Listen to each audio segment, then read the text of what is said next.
percepción, conciencia de imagen y consideración estética en la fenomenología husserliana. Un ensayo de Jesús Guillermo Ferrer Ortega. Resumen. El concepto husserliano de subjetividad no se limita a aspectos lógicos y epistemológicos. Abarca también dimensiones estéticas y éticas. La percepción externa constituye la experiencia originaria y fundante de esta vida trascendental. Además, la tendencia de la percepción a una visión completa de las cosas explica el dinamismo subjetivo. En última instancia, esta tendencia es solo un ideal que ningún esfuerzo subjetivo podría realizar. No obstante, Husserl considera algunas formas de experiencia que implican una liberación del sujeto respecto de la pasividad de una tendencia a la intuición total de los objetos. Tal es el caso de la consideración estética de las imágenes. Ella anuncia una relación peculiar e irreductible a la percepción con el mundo y los otros. La fenomenología trascendental no se limita a proponer la evidencia apodíctica de un ego solitario que, si hubiéramos de conceder ciertas críticas a Husserl, desempeñaría un papel meramente lógico. Más bien, Husserl ha intentado, como nos enseñan abundantemente los textos de lecciones y manuscritos publicados en la serie husserliana, describir con minuciosidad una vida trascendental encarnada, intersubjetiva, que además de percibir y significar el mundo objetivo, está provista con intencionalidades axiológicas dirigidas a valores ya morales, ya estéticos. Esta vida trascendental, comprendida según sus diferentes dimensiones, consiste en el encuentro originario del sujeto con el ser trascendente del mundo, de las cosas y de los otros sujetos. Los análisis dedicados a la percepción externa para Husserl, un fenómeno primigenio y modélico de la vida subjetiva, nos muestran una subjetividad que tiende a una dación omnilateral de la cosa misma, la cual, sin embargo, no es ni puede ser alcanzada. La percepción es esencialmente una mezcla de intuición, de mención vacía, de anticipación y, por ende, está expuesta a la decepción. No percibimos una cosa sino aspectos y la donación completa y sin fisuras permanece como un ideal en sí mismo inaccesible, pero que condiciona y motiva el dinamismo de la vida trascendental. Ahora bien, Husserl ha considerado posibilidades del sujeto arraigadas en la libertad y en el yo puedo, de sustraerse de alguna manera de una búsqueda interminable de una percepción omnilateral de las cosas, y ello con finalidades prácticas o estéticas. En el ámbito de la praxis, bien nos puede bastar con fijarnos en ciertos aspectos de los objetos que nos resulten útiles, sin que la curiosidad teórica nos lleve a ulteriores e indefinidas exploraciones.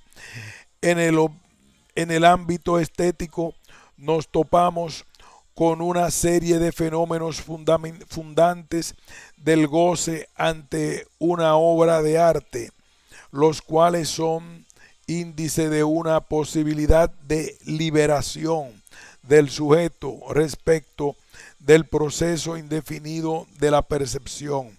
De una parte, la neutralización de la creencia en el ser del objeto real. De otra parte, la renuncia a ejercer la función meramente perceptiva de las imágenes, a saber, la reproducción siempre más o menos aproximada del objeto imaginado o tema de la imagen, en favor de un volcarse por entero a la imagen como tal, al puro aparecer del tema en la imagen. Las siguientes reflexiones están dirigidas justamente a analizar la relación que sostiene la conciencia de imagen con la consideración estética, poniendo el acento en el acontecimiento de liberación que dicha consideración implica.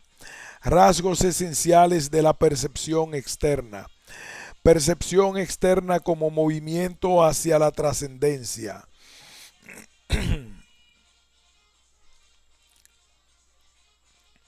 Un análisis fenomenológico de la percepción externa tiene como primer objeto destacar los rasgos esenciales de la misma. Una constante de toda percepción externa es justamente su relación con el objeto que está ahí presente, corporalmente, cara a cara. Aquí hallamos una diferencia radical entre la percepción externa y cualquier conciencia imaginativa, simbólica o conceptual. A la percepción externa pertenece además una creencia pura y simple en la existencia del objeto, creencia que, sin embargo, puede modalizarse y convertirse en duda, conjetura o franca negación. Otra característica esencial de la percepción externa consiste en que su objeto intencional trasciende la inmanencia pura de la conciencia perceptiva. El objeto percibido puede existir o no. La percepción del mismo puede ser una mera ilusión o incluso una alucinación, y no obstante, él trasciende los componentes reales de la conciencia perceptiva, esto es, las sensaciones y las aprehensiones que animan e interpretan aquellas. Figurémonos, el ejemplo es propuesto por Husserl mismo, la percepción de un dado, y dejemos en suspenso si se trata de una percepción real o ilusoria, e incluso de una grave alucinación. Intentemos descubrir sus implicaciones fenomenológicas. Las sensaciones de espacio y las sensaciones de color son cambiantes y se suceden constantemente, mientras que la figura y los colores del dado no se modifican abruptamente y tienen una duración objetiva. Esta sencilla constatación deja de lado aquel idealismo sensualista que confundía los complejos de sensación con los complejos de propiedades objetivas de las cosas. Ahora bien, una descripción eidética de la percepción exterior no se limita a contrastar las sensaciones con las propiedades objetivas de las cosas. Es preciso advertir que un complejo de sensaciones no es una vivencia intencional y por tanto una percepción en sentido estricto. Una aprehensión debe animar los contenidos sensibles, de modo que estos puedan fungir como presentantes de correspondientes determinaciones o momentos del objeto. Esta copertenencia funcional de sensaciones y aprehensiones conforma la composición real de la inmanencia de la conciencia, la cual siempre es trascendida por el objeto percibido. Un índice de esta trascendencia es no sólo la manera como contenidos sensibles distintos y sucesivos pueden referirse a un objeto idéntico, sino también de manera como en el fenómeno de la duda, caracteres de aprehensión en conflicto.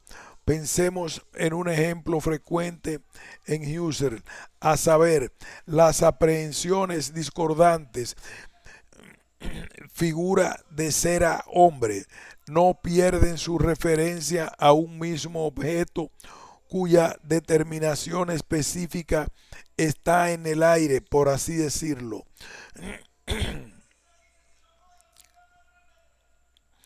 Dicho con otras palabras, aunque dudamos si vemos un maniquí o una persona, una conciencia de identidad se funda sobre los caracteres de la aprehensión disarmónicos, pues un objeto trascendente es identificado, un sentido único es aprehendido, al menos genéricamente, como cosa espacio-temporal o como algo en general. En la esencia de estas aprehensiones se funda la posibilidad de la identificación, a tal grado que en una conciencia de identidad las fusiona y nos da la conciencia de lo mismo.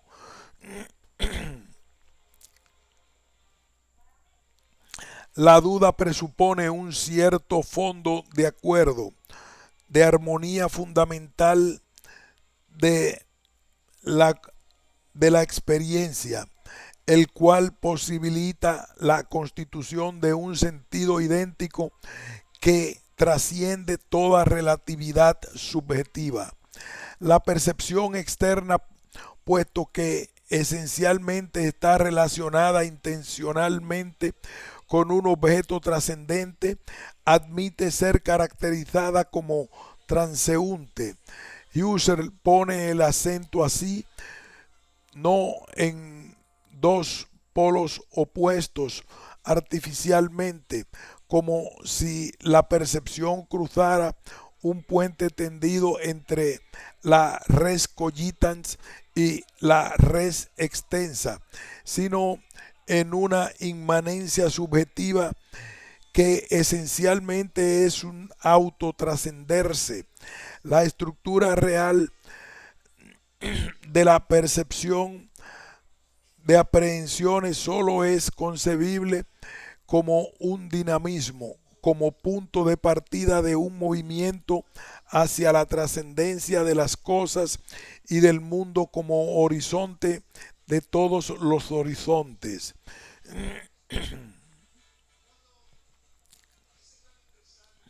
Percepción externa como mezcla de intuición parcial y de intención vacía.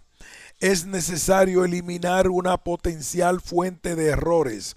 La percepción exterior no equivale a una mirada fija dirigida hacia una presencia cristalizada. La percepción de una cosa es ciertamente presentación intuitiva, pero solo parcialmente. Vemos aspectos de las cosas y ciertos de sus lados, pero más allá de la visión stricto sensu percibimos una cosa que es irreducible a cualesquiera de los lados realmente representados que puedan ofrecerse a, a cualesquiera perspectivas subjetivas. Si dirigimos nuestra atención al ejemplo de la percepción del dado, notamos lo siguiente: en realidad vemos tan solo un lado del dado y no obstante decimos con razón que percibimos el dado entero.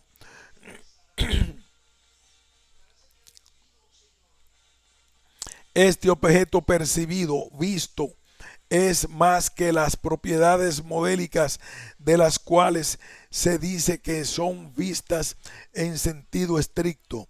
El interior y el lado posterior pertenecen también con toda seguridad al sentido de la aprehensión objetiva, al contenido del dado tal como es mentado en la percepción. El campo de la presentación intuitiva es necesariamente limitado, pues solo estamos en condiciones de ver un fragmento del dado. Sin embargo, sabemos que el dado es más que un fragmento visto, una conciencia concomitante externa.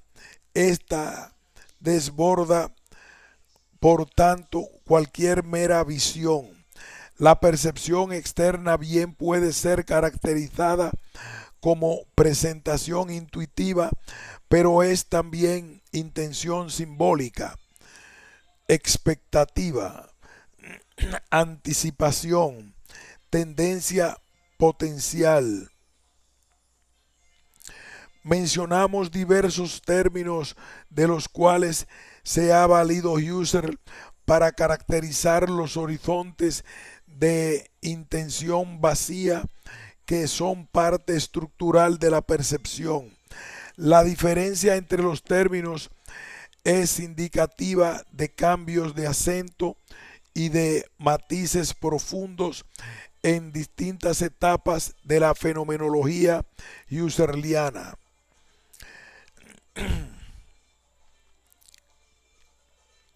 Si meditamos en lo antes expuesto, surge la siguiente pregunta: ¿cómo tiene lugar una mención de los lados del objeto no intuidos y más aún un movimiento hacia los mismos? Esta dificultad será más apremiante si consideramos un fenómeno curioso. En la intuición de un lado de la cosa realmente visto, disponemos de un contenido presentante o exhibidor, al cual corresponde una determinación del objeto. Por ejemplo, la sensación de color rojo, a la cual corresponde un rojo efectivamente real. Desde un punto de vista genérico, debemos distinguir tajantemente el contenido sensible del color objetivo, pues mientras la sensación del color rojo es inmaterial e inextensa, el rojo efectivamente real es material y extenso. No obstante, el contenido sensible y la propiedad objetiva muestran ciertas analogías y correspondencias que constituyen la base para una presentación intuitiva. La presentación propiamente dicha es una intención en la cual lo análogo aparece intencionalmente en lo análogo. La relación con la mención de propiedades objetivas no vistas, tenemos otra situación. No se dispone de un fondo sensible que corresponda estrictamente a las propiedades objetivas. Las sensaciones han sido ya empleadas para la presentación propiamente dicha. Ninguna predeterminación puede dirigir los contenidos sensibles a la presentación de propiedades objetivas no vistas. Nada hay en la sensación que la predestinaría a la presentación de esta determinación. Falta la afinidad en cuanto al contenido, y si ésta existe, no es razón suficiente de la presentación. La tentativa husserliana de solución a este problema puede formularse así: en la intención de lados de la cosa no vistos está en juego una presentación que paradójicamente no es una presentación. Tan solo resta una presentación que en sentido propio no es una presentación. Husserl piensa que, por ejemplo, en una presentación de contigüidad, esto es una presentación de los lados no vistos de la cosa que colindan con los lados vistos. Un rasgo característico de esta presentación por contigüidad consiste en que se sitúa fuera del fondo sensible actual. Otro rasgo característico de esta presentación es su mediatez, es decir, un dinamismo que no se contenta con la presentación que interior y esencialmente está fundada en la analogía, sino que en su intención va más de lo dado y de lo que está por presentarse mediante el contenido. En suma, la presentación por contigüidad pende de una intencionalidad dinámica que va más allá de lo dado intuitivamente e incluso de las presentaciones por analogía. En consecuencia, podemos decir que la situación originaria del sujeto percipiente no es una mirada estática a una presencia perfecta, sino, por así decirlo, una especie de frustración que ocasiona un constante ir más allá de cualquier dato intuido. Justamente porque toda presentación intuitiva es esencialmente parcial, la intencionalidad de la percepción requiere determinaciones complementarias y aproximaciones sucesivas al objeto. El núcleo de esta descripción fenomenológica de la percepción exterior consiste en que su intencionalidad propia es inconcebible sin una anticipación o prefiguración de posibles percepciones futuras. Se impone una precisión al respecto. Se trata de una anticipación de posibles movimientos corporales que conducen a percepciones ulteriores. La percepción concreta de un objeto trascendente no es un acto simple y estable, sino una síntesis de múltiples y sucesivas percepciones singulares. Ahora bien, esto sería una mera fórmula vacía si la percepción careciera de relaciones con la corporalidad viva. En su nivel más rudimentario, la percepción exterior es un acomodamiento de los ojos a un fragmento del objeto o una mirada que se pasea por la superficie de un cuerpo. Estos movimientos corporales primigenios operan de tal modo que surgen percepciones singulares nuevas. Tales movimientos traen consigo un cambio de posición del objeto, pero solo en relación con la orientación de los órganos visuales. Empero, el objeto permanece idéntico y el mismo, aunque por obra de los movimientos corporales ingresan constantemente apariciones nuevas en el campo de la mirada. Cuando percibimos un objeto, nuestra mirada se pasea sobre él, se estaciona en esta o en aquella particularidad del objeto y en cualquier caso siempre dando lugar a apariciones siempre nuevas, al igual que sucede con el ojo. Los otros sentidos reciben frecuentemente impresiones cambiantes. El objeto, en el cambio de su situación relativa respecto a nuestros órganos sensoriales, aparece dentro de la percepción constante, siempre como él mismo y sin embargo como objeto percibido de otra manera con otro contenido. El objeto siempre se vuelve a nosotros con partes y lados nuevos y los valida de manera peculiar. Aquí hacemos una pausa y continuaremos con el cumplimiento y decepción en la percepción externa, carácter presuntivo de la percepción.